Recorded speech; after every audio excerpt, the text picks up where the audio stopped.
Salut tout le monde, on va se faire aujourd'hui un petit derrière l'objectif, ça va être très rapide, un petit derrière l'objectif commenté, pour ceux qui connaissent, hein, je fais, le tour rapide du setup en vous expliquant, tous les détails, hein, du coup de la photo, du posing, de la technique utilisée.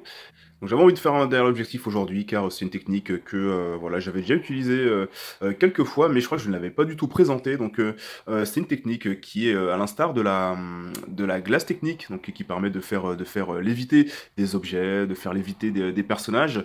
Du coup là c'est mon 2e shoot, c'est ma première variante, car j'ai fait une première variante avec, Anakin, Skywalker, du coup, je vous mettrai la photo. Là c'est ma première variante avec, Dark Maul, du coup. C'est un setup, très simple, hein, du coup, donc il y a pas besoin de grand-chose, juste, on a un Dark Maul qui est dans une salle, hein, du coup il s'est retiré, je sais pas, il est en mode bougon, du coup il est en train de penser à quelque chose, en train de penser à un plan. La particularité de ce shoot, c'est de pouvoir faire léviter les sabres. Évidemment, comme vous savez, je n'utilise pas de logiciel, pas de choses de ce genre, donc du coup tout est 100% fait main. On a 2 petits accessoires là du coup voilà, pour essayer d'habiller un petit peu l'intérieur. Il est dans une sorte de chambre, hein, du coup. J'étais assez bas en fait au niveau de la hauteur, donc pour que les sabres puissent arriver, parfaitement, au niveau de la fenêtre, j'ai dû un petit peu rehausser. On aura un angle qui sera, comme ça, je pense. Ouais, je pense qu'on sera comme ça, et la particularité, comme je vous l'ai dit, c'est de faire léviter les sabres. Alors, faire léviter les sabres, ça va tout d'abord demander un petit peu de lumière, donc il y aura de la lumière ici, donc j'en ai mis 2, hein, d'accord, donc on est sur de la lumière très très chaude, hein, ce qui nous donnera ce côté, bah, du coup, avec beaucoup de... Donc vous allez tout simplement prendre un petit bout de plastique transparent. Alors moi j'ai découpé une boîte de, vous savez, les blisters de nos figurines, et voilà, j'en ai découpé un petit bout que vous allez accrocher avec une petite pâte accroche, ok.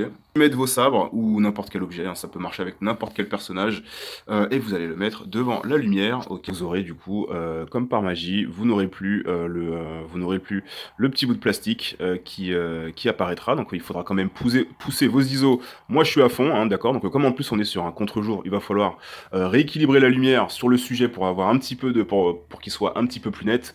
Je vais utiliser cette ampoule là, donc ce ring light à la main. Et enfin on a 2 autres lumières derrière pour rehausser, plus la lumière de la chambre. Donc je vais tout mettre, je vais tout fermer et je vous montre le résultat final. Là je suis dans le noir complet, donc là j'ai les ISO qui sont poussés à fond avec, comme je vous l'ai dit, les lumières, d'accord. Et enfin on va se servir du ring light pour avoir un petit peu plus d'équilibre au niveau de la lumière. Donc c'est parti, je vous montre je procède. Donc du coup on va passer ce ring light juste ici pour avoir un petit peu d'ombrage, ok. Et enfin on le verra, je vais essayer avec l'autre main pour que ce soit le plus propre possible. Et enfin vous allez avoir, vous voyez, votre petite, tout d'abord l'illusion du flottement des sabres, et enfin également on aura Dark Maul qui sera beaucoup plus éclairé. Donc vous voyez, tout simplement, il n'y aura pas grand chose à faire. Hop, on va faire la petite photo et on va voir ce que ça donne, vous voyez. Donc je vous montrerai le résultat final, hein, et voilà, tout simplement. Ouais, je pense qu'on aura je pense que la photo est plutôt réussie. On ne voit plus en tout cas, hein, on ne voit plus en tout cas le petit bout de plastique. Vous voyez, donc voilà, ça peut vous aider en tout cas. Donc pour résumer, je dirais qu'il vous faudra, en tout cas pour cette technique, beaucoup de lumière, en tout cas pour avoir ce côté resplendissant sur la lumière, d'accord, ok, sur la lumière du fond, où vous allez placer judicieusement par hasard vos 2 sabres, ok, ou tout objet que vous voulez faire flotter, ok. Un petit peu de lumière également autour du personnage pour pouvoir, en tout cas, pour pouvoir avoir un peu plus de netteté et éviter au maximum le grain quand vous allez prendre votre photo. Moi, je place toujours les lumières à l'arrière des personnages, jamais de front, car voilà, ça permet de toujours pouvoir jouer avec l'ombrage. Et enfin, moi j'ai toujours cette lumière. Alors en général, je la pose, mais là, j'aime bien pouvoir la tenir pour pouvoir avoir plusieurs angles pour l'ombrage. Et voilà, tout simplement, vous avez fini, vous avez votre photo, pas de logiciel, ok, rien du tout. Vous verrez le résultat final, et ça se fait vraiment très rapidement. Allez, à plus tard, salut!